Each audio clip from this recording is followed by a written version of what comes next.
My daughter uninvited me from her wedding, so her fiancé's rich dad could walk her down the aisle instead. When she called me asking about the catering, I replied, "Didn't I mention I canceled everything?" Hey Reddit, 34 grand into funding my daughter's wedding, and she calls to tell me I'm not invited anymore because her new rich in-laws think I don't fit their aesthetic. Name's Wade, 55 male. I was 17 when my old man walked out. Left me, my mom, and my younger brother, with 2 months of unpaid rent and a fridge that was basically empty. No note. No goodbye. Just gone. I remember sitting in our kitchen that night with a calculator, trying to figure out if I could drop out of high school and work full-time at the auto shop to keep the lights on. My mom talked me out of it, said education mattered. So I did both. Graduated while working 40 hours a week, changing oil and rotating tires. I promised myself that night that if I ever had kids, they'd never wonder if their dad was coming back. They'd never have to pick between staying in school and keeping the heat on. They'd get every shot I didn't. 38 years later, I'd kept that promise. Built up a career as a diesel mechanic. Married Joan when I was 23. Had Holly 7 years later. Worked my way up to shop supervisor. Put away money. Made sure my kid never went without anything important. College paid for. Car paid for. Every opportunity to make something of herself that I'd earned by fixing rigs at 5 in the morning in January. The call came in on a Tuesday night while I was grilling burgers in the backyard. 34 grand deep into funding my daughter Holly's wedding at that point. Not that anyone was counting. Holly's name popped up and I figured she wanted to confirm something about the venue or the catering. 8 months of wedding planning had been 8 months of me working overtime and writing checks while she told me how Dylan Hastings and his investment banker family were helping so much with the vision. Last month, she'd asked me not to mention what I did for work at the rehearsal dinner. Said Dylan's colleagues wouldn't get blue-collar jobs. Asked if I could maybe just say I worked in transportation logistics. I'd laughed it off at the time. Figured it was wedding nerves. Normal bride stress. She started with small talk before dropping the bomb. Dylan's dad, Philip, wanted to walk her down the aisle, with Dylan's mom on the other side. More elegant that way. More sophisticated. More appropriate for the kind of event they were hosting. Dylan's family was used to a certain level of class at these things, and I didn't exactly fit the aesthetic they were going for. I put the call on speaker so Joan could hear. My wife came outside, took one look at my face, and I watched her go from confused to furious in about 3 seconds. She'd been at every venue tour, every cake tasting, every meeting with every vendor. She'd been planning this wedding alongside Holly for 8 months. It got worse. I could still attend as a guest, but I'd need to sit with Aunt Carol in the middle somewhere. The front rows were for Dylan's business partners from New York. Then came the real kicker. Actually, they'd had to make tough choices about the guest list. Space was tight. Would Joan and I mind watching the live stream from home? Joan's face went red. Let me get this straight, Holly. I'm paying 34 grand for a wedding I'm not invited to, and you want me to watch it on my laptop? Dad, don't be dramatic. It's not like that. Then what is it like? Because from where I'm standing, you just uninvited your parents because we're not rich enough to impress Dylan's daddy. That's not fair. Dylan's family has standards, and this is important for his career. We're done here. You want Philip Hastings to walk you down the aisle? Great. He can pay for it too. I hung up before she could respond. Joan was shaking beside me, and I knew we'd just crossed a line we couldn't uncross. I called my buddy Ray the next morning. We met at the diner downtown. Ray listened to the whole thing without interrupting. When I finished, he just shook his head and dumped more sugar in his coffee. Told me I knew what I had to do. That there was only one way to handle what Holly had done, and I already knew what it was. Turns out my timing was perfect. I'd been tracking expenses in my phone's notes app, just a simple running list. Venue deposit, $8,500. Catering, 12 grand. Photographer, 3,200. Flowers, 1,800.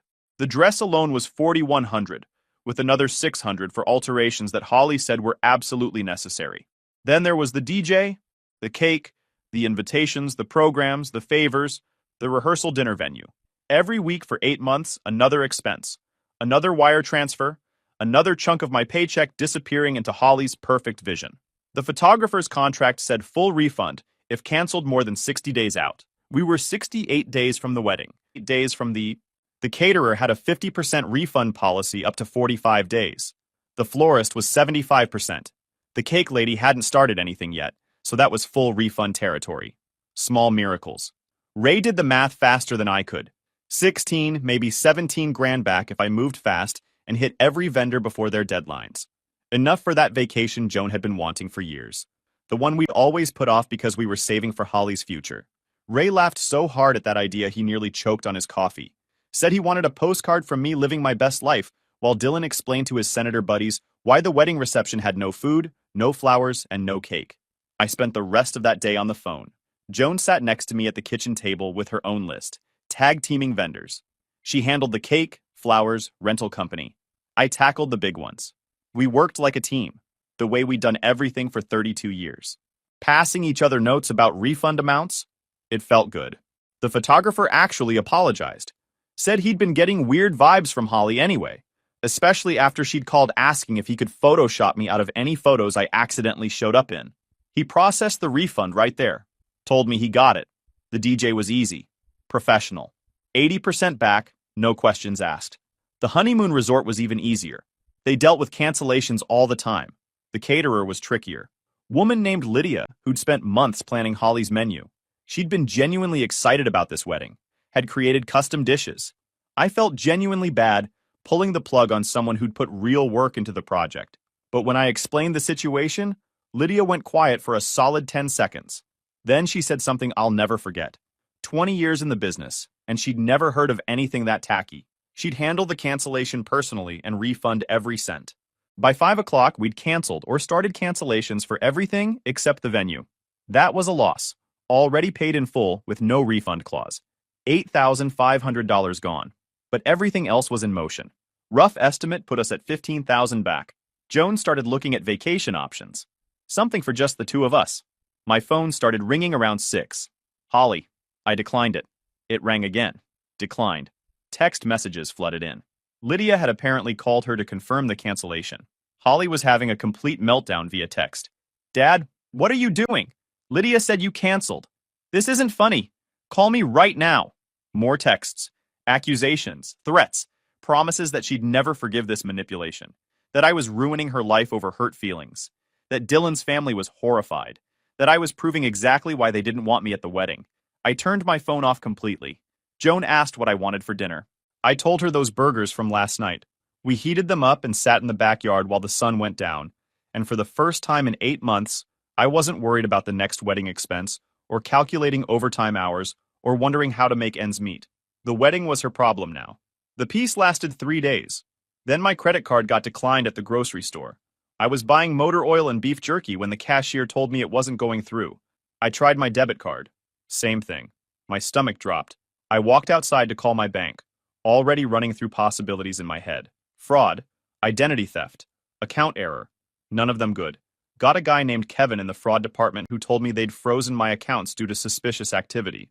According to their records, I'd applied for a personal loan of $50,000 yesterday.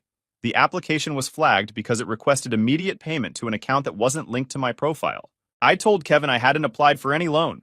He said I'd need to file a fraud report and hung up. I called Joan right away, asked her to check our bank account. I heard her moving, her laptop opening.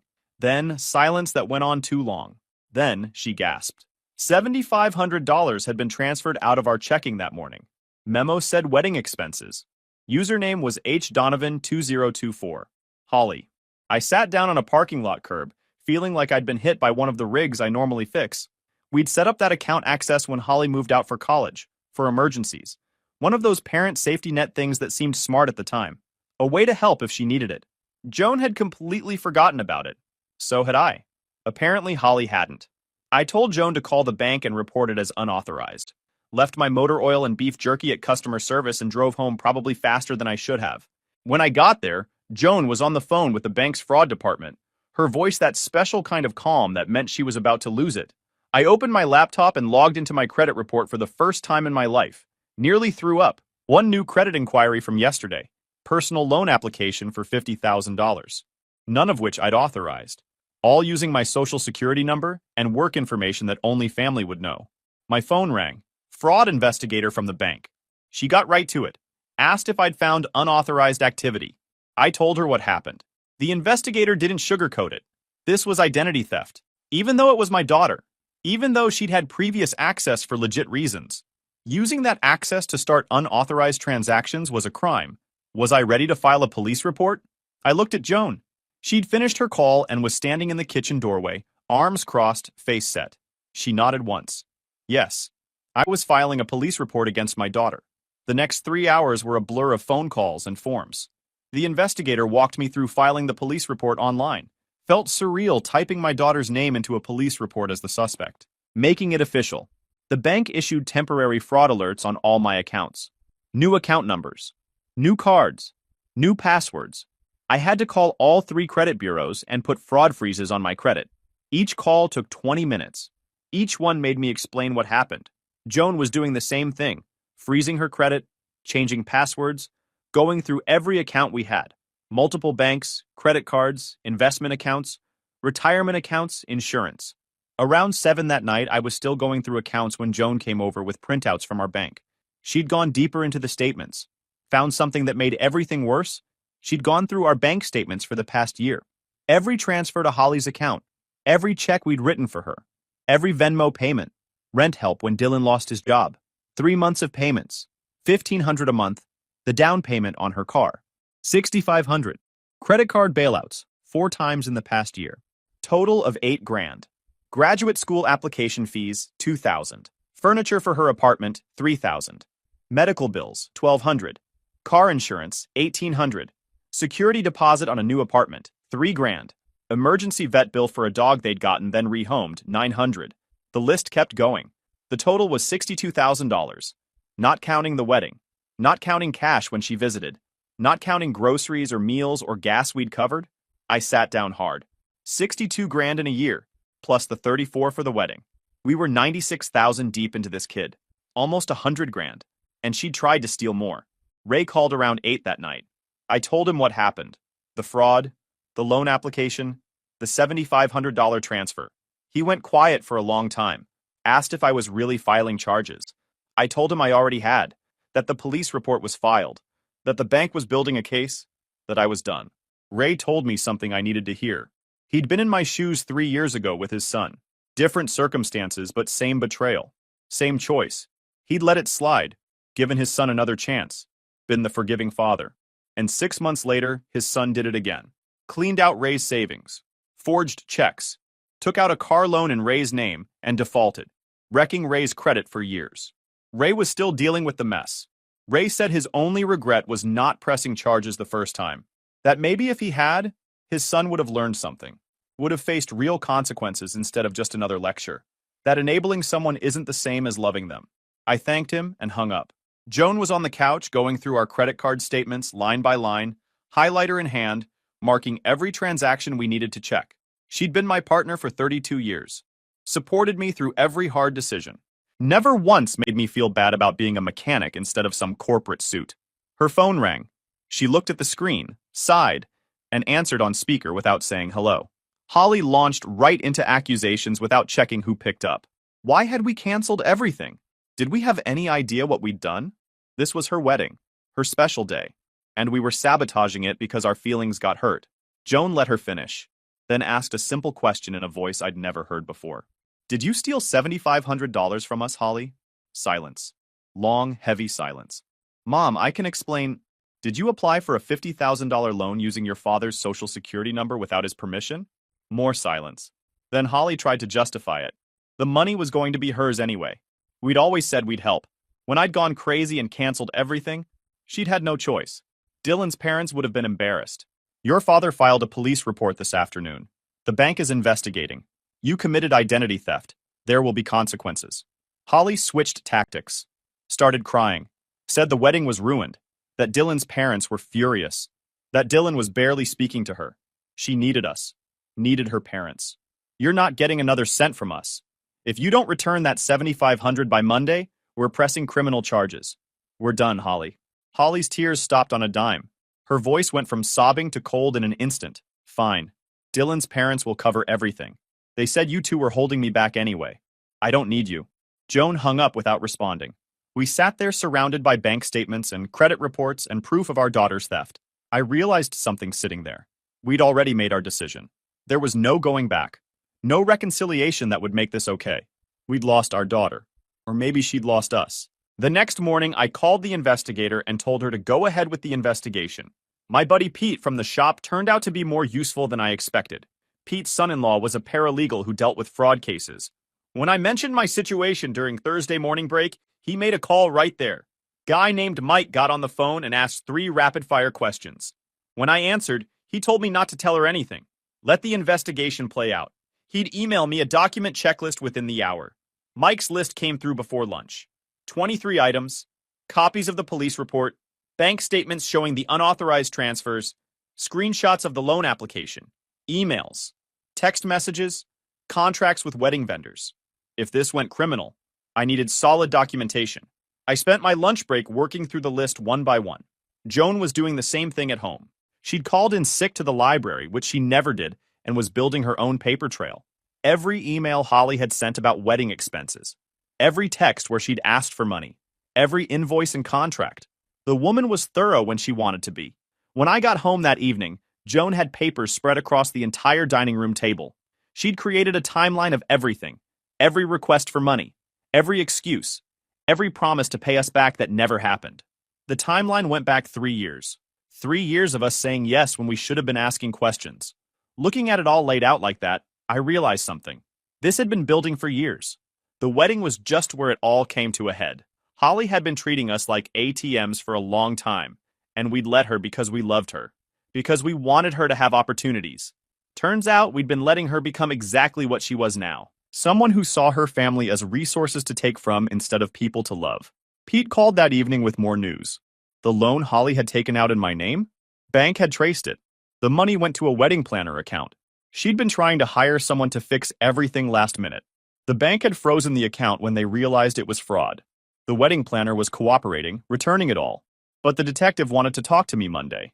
They were building a case for identity theft, fraud, unauthorized access. Joan asked me what I wanted to do. Holly could face criminal charges if I decided to prosecute. Probably not jail for a first offense, but there'd be a record. Probation, community service, fines. I told her I didn't know. Holly was still our daughter, but what she'd done was criminal. We sat there in silence for a while. Then Joan said something that surprised me. Said that maybe this was exactly what Holly needed. That we'd been protecting her from consequences her whole life. That maybe facing real consequences was the only way she'd learn. I looked at my wife. She'd never been the harsh one.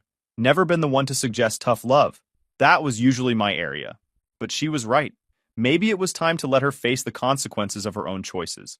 2 months later, it was Saturday morning, the day before what would have been the wedding. My phone rang at 7 a.m. unknown number. The voice on the other end was smooth, educated, practiced. Philip Hastings, Dylan's father. Said we needed to have a conversation. I told him we had nothing to talk about. He disagreed. Said there'd been a misunderstanding about the wedding arrangements. That things had gotten out of hand. I laughed. Told him there was no misunderstanding. His son and my daughter had uninvited us from a wedding I was paying for. Because we weren't rich enough. Because we embarrassed them. Then my daughter committed fraud trying to steal more money from us. Pretty straightforward. Philip said what Holly did was wrong. But young people make mistakes when they're under stress. The wedding was tomorrow. Holly was upset. His family had spent $12,000 on a new venue. He was willing to cover remaining costs. Surely we could all be adults about this. I told him that was his problem, not mine. Philip tried a different approach. Said he understood my pride was hurt. That as a father himself, he could appreciate how difficult this must be. But I needed to think about what I was doing to my daughter. Did I really want her to remember that her own father had sabotaged her wedding? I told him her father didn't sabotage anything. Her father just stopped being an ATM machine. That's when Philip dropped the act. Mr. Donovan, I'm going to be honest with you. Holly is going to be part of my family soon. My family has certain standards. Dylan is being groomed for partnership. His wife needs to come from a background that looks good for that trajectory. A diesel mechanic father who makes public scenes about money isn't helpful to that image. So you told Holly to uninvite us. This was your idea. I suggested that the wedding party reflect the kind of people Dylan works with professionally. Holly agreed that her humble origins didn't need to be front and center at an event where half the guests manage millions in assets. Tell me something, Philip. When Dylan lost his job last year and couldn't make rent for 3 months, who covered Holly's bills? Was it you, or was it the humble diesel mechanic? Silence on Philip's end. I could practically hear him trying to come up with something that didn't make him look like a hypocrite. He couldn't. The wedding you're paying for? Hope you got good vendors because all mine are canceled. The fraud investigation? That's moving forward. And the $7,500 Holly stole? If it's not back by Monday, I'm pressing criminal charges. You want to marry your son off to a woman with a criminal record? That's your business. Philip's voice went cold. Asked if I was really that vindictive. She picked your money and status over her family. Those were her choices, not mine. Philip tried to threaten me then. Said I didn't understand who I was dealing with. That he had resources. Connections. I told him to watch me, then hung up. Joan was awake now, sitting up in bed. Asked me if Philip Hastings had really just tried to threaten me. If he'd really admitted to setting up the whole thing. I told her he had. That he'd basically said we were liabilities, embarrassments, that we needed to be hidden away, so we wouldn't hurt Dylan's precious career. Joan said she wanted to punch him in the face. I told her to get in line. We got up and made coffee. The house was quiet, peaceful. For the first time in months, we weren't waiting for the next crisis or the next demand for money. My phone kept ringing throughout the day. Holly's number, Dylan's. Unknown numbers. I'd blocked them all. Let every call go to voicemail. Whatever was happening with that wedding, we didn't need to know about it. Sunday afternoon, the day that would have been Holly's wedding day, Joan and I were in our backyard doing absolutely nothing wedding related. The weather was perfect. I couldn't remember the last time I'd felt this relaxed on a weekend. No checking my phone every 5 minutes. Just sitting in my backyard with my wife, drinking sweet tea, watching birds fight over the feeder. Ray showed up around 2 with a 6-pack of sweet tea and a grin that told me he had news. He settled into one of our patio chairs, opened a tea, and shook his head like he couldn't believe what he was about to tell me. He'd run into Lydia, the caterer I'd canceled. They'd crossed paths at the farmer's market that morning. Lydia had recognized Ray from when he'd stopped by the shop a few weeks back, and when she saw him, she'd had to tell someone about what happened. She'd gotten a call from Holly Friday night around 11 p.m. Desperate, practically losing it, begging her to cater the wedding today. Offered Lydia 10 grand for a same-day job. $10,000 to put together food for 200 people with less than 36 hours notice. Lydia had actually laughed, thinking it was some kind of joke, but Holly wasn't joking. She'd gotten angry when Lydia laughed, started demanding. Then when Lydia explained it was literally impossible to get ingredients and prep food for 200 people in a day and a half, Holly had completely lost it. Started screaming about how she'd make sure Lydia never worked in this city again. How her future father-in-law was one of the most powerful men in the state and he'd destroy her business. On and on for 3 solid minutes. Lydia had recorded the whole thing, saved the voicemail, said she was keeping it in case Holly actually tried to follow through on her threats. 3 minutes of our daughter having a complete meltdown, threatening a small business owner who'd done absolutely nothing wrong. I sat back in my chair listening to all this. Part of me felt bad. Joan didn't look happy about any of it either. She was sitting with her arms crossed, jaw tight, that look she gets when she's trying really hard not to feel sympathy for someone who doesn't deserve it. But it was hard to feel too bad for someone who'd brought it all on herself, who'd stolen from us, lied to us, treated us like we were embarrassing obstacles to get past. Ray finished his tea and made his excuses. Told me to call if I needed anything. The sun was setting, turning the sky pink and orange and purple. Joan spoke up first. She asked me if I thought we'd failed as parents. If we'd done something wrong somewhere along the line that turned Holly into someone who could do this to us. I thought about that. Told her I thought we'd given Holly every opportunity to be a good person. We'd shown her what hard work looked like through example. We'd explained what family was supposed to be.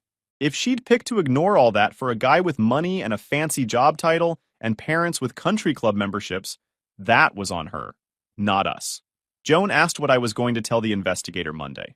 She'd called Friday saying they had enough evidence to go forward with charges if I wanted to. I told her I still didn't know, but I was leaning toward letting them proceed.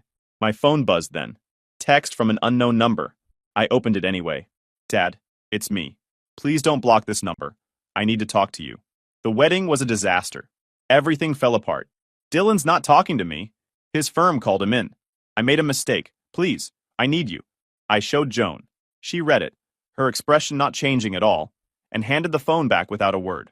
I asked her what she wanted to do. Joan's answer was clear and firm. She wanted to finish repotting her tomatoes. She wanted to plan a real vacation for us, look at hotels and restaurants and beaches. And tomorrow, she wanted me to tell that detective to do his job. I asked if she was sure, because once we did this, there was no going back. She was sure. I didn't respond to the text, turned off my phone completely. Joan moved her chair closer to mine, and we sat there watching the sky. She mentioned that vacation again. Something just for us. Something we'd earned. We had a plan. Monday morning, I called the investigator and told her to go ahead. She said they had enough evidence to move forward with charges. The district attorney would be in touch. Joan had gone back to work, needing the normalcy.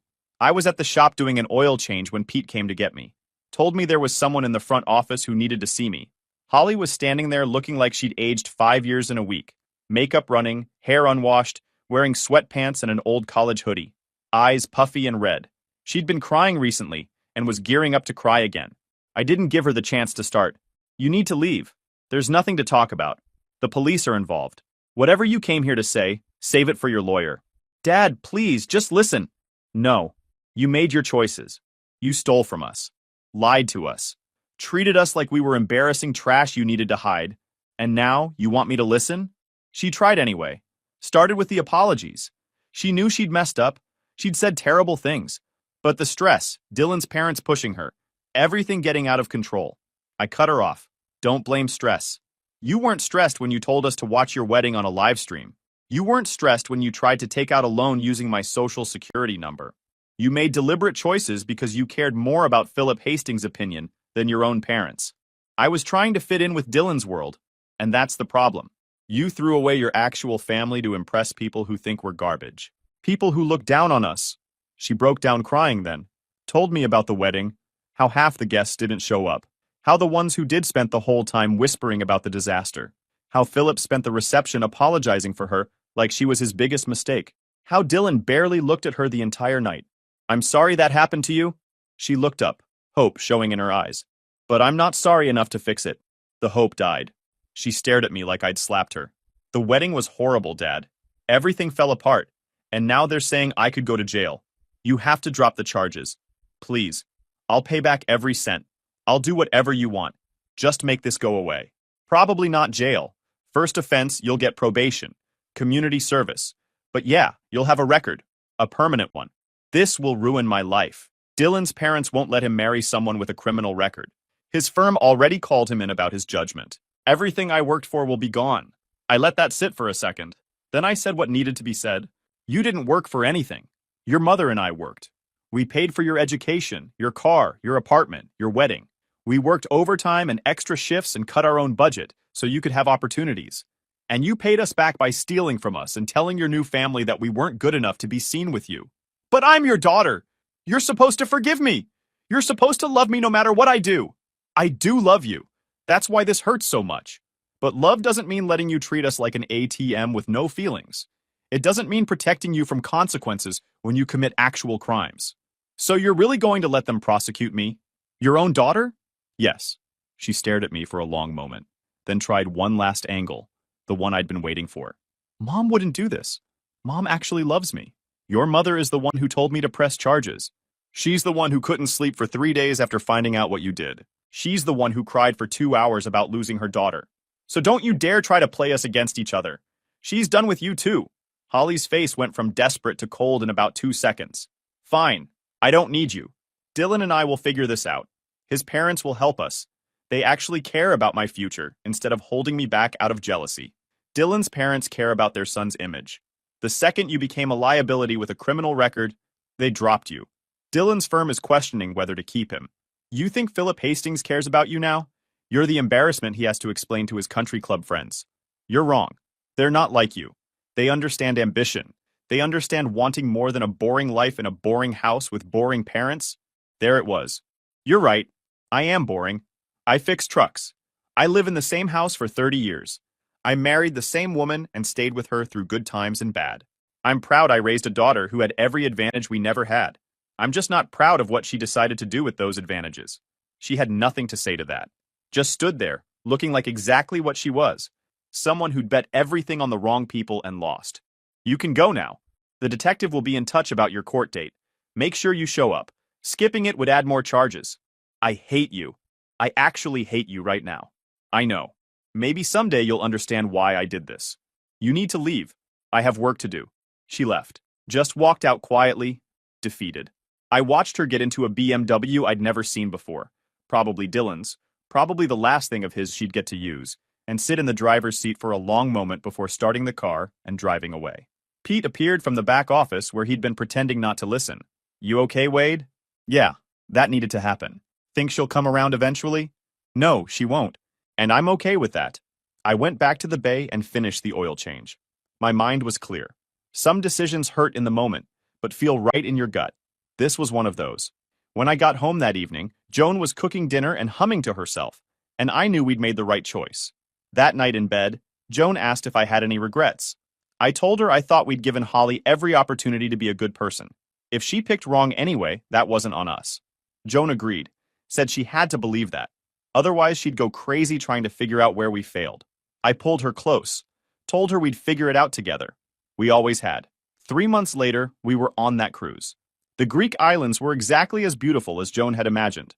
We'd booked 2 weeks with a private balcony, and every morning we sat there drinking coffee while watching the sunrise over the Mediterranean. We didn't check our phones for days. Just two people who'd been married for 32 years, finally taking the vacation they'd earned. The charges against Holly were reduced to a misdemeanor, probation for 2 years, 100 hours of community service, full repayment of the $7,500, and a criminal record that would follow her forever. Dylan lost his job anyway. They broke off the engagement a month later. Holly moved back to her apartment alone. Philip stopped returning their calls. The bank kept us updated on the case as it moved through the system. Holly never called to apologize, never tried to make amends. After a while, Joan and I stopped expecting her to. The hardest part wasn't the anger. Anger fades. The hardest part was accepting that the daughter we'd raised was gone, replaced by someone who valued money over love, status over loyalty. Joan cried about it sometimes. Late at night when she thought I was asleep, I'd hold her because there was nothing to say, but we had each other. We had our house and our health and our friends. We had Ray and Pete and Lydia, who sent us a Christmas card saying she was proud of us. We had jobs we were proud of, and a life we'd built together over 32 years. Sometimes love means holding people accountable. Sometimes it means watching them fail because that's the only way they'll learn. We were okay with that. We were more than okay. If you enjoyed this video, please hit that subscribe button. It really helps the channel and help us bring you more and better stories. Thanks.